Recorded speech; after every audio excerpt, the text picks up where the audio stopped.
What are they doing?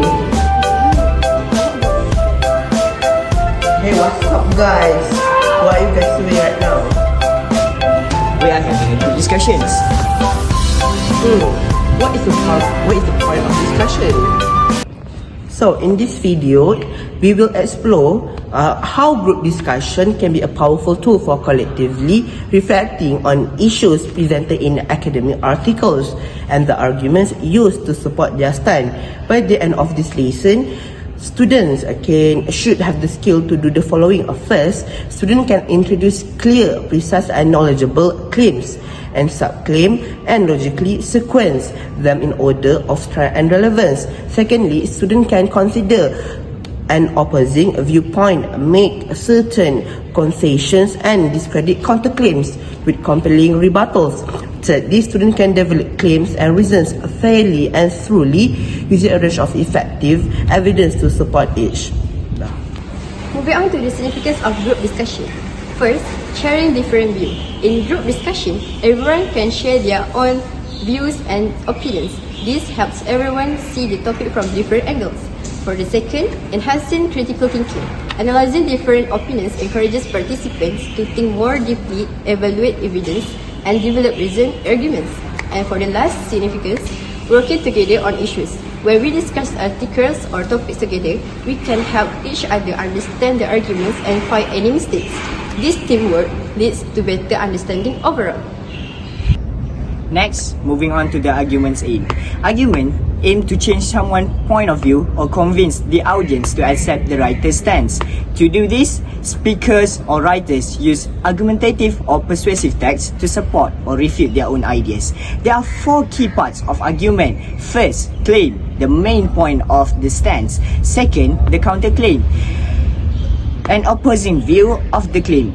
Third one is the reason, explanation to supporting the claim. And the last one is the evidence, fact or data to prove the reason that we use in the argument. So, arguments consist of 2 forms. First one is written forms and the second one is oral forms. As for the written forms, it includes journalistic texts, scientific texts, judicial texts, essays, and more casual forms such as blogs and open letters. As for the oral forms, it includes speeches, debates, advertising campaigns, and opinion forums. Next, we have to consider the counterclaims. A counterclaim is an opposite argument to your main claim.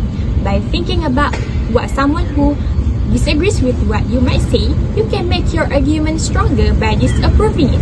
For the first example, the claim is social media is bad for students' mental health. Then you counterclaim it by social media helps students stay connected with friends and family, which is good for mental health. While the rebuttal would be, while social media can help with connection, studies show it often leads to comparing oneself with others, which can lower self-esteem and increase feelings of loneliness. And then, moving on to the second example, the claim would be school uniforms improve student focus by reducing distractions. Then, the counterclaim is uniforms restrict students' freedom of expression. Next, the rebuttal would be, although uniforms may limit clothing choices, they reduce peer pressure about fashion, allowing students to focus more on studies rather than appearance. After we consider the counterclaim, we can look for evidence. The evidence makes your argument stronger and more believable. Strong evidence can come from facts, studies, or expert opinions, while weaker evidence might be just personal stories or unverified information. For the first example, the claim would be too much screen time can hurt children's sleep quality. Then, the strong evidence is a study from ABC Health Institute found that children who spend over 3 hours a day on screen are 30% more likely to have screen problems. Meanwhile, the weaker evidence is one parent says their child sleeps poorly after using devices late at night. Then, the second example, the exercise improves mental health. We have the strong evidence according to SYZ University, regular exercise reduces symptoms of depression and anxiety by up to 40%. On the other hand, the weak evidence is a friend mentions feeling happier after exercising, which may not be convincing for everyone.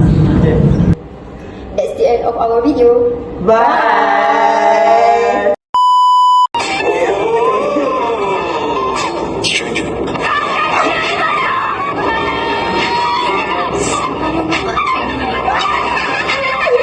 What's your persona about this Americana? Rhyme my shallow, cause all my clothes designer. Dress smart like a London bloke. Before he speak his suit.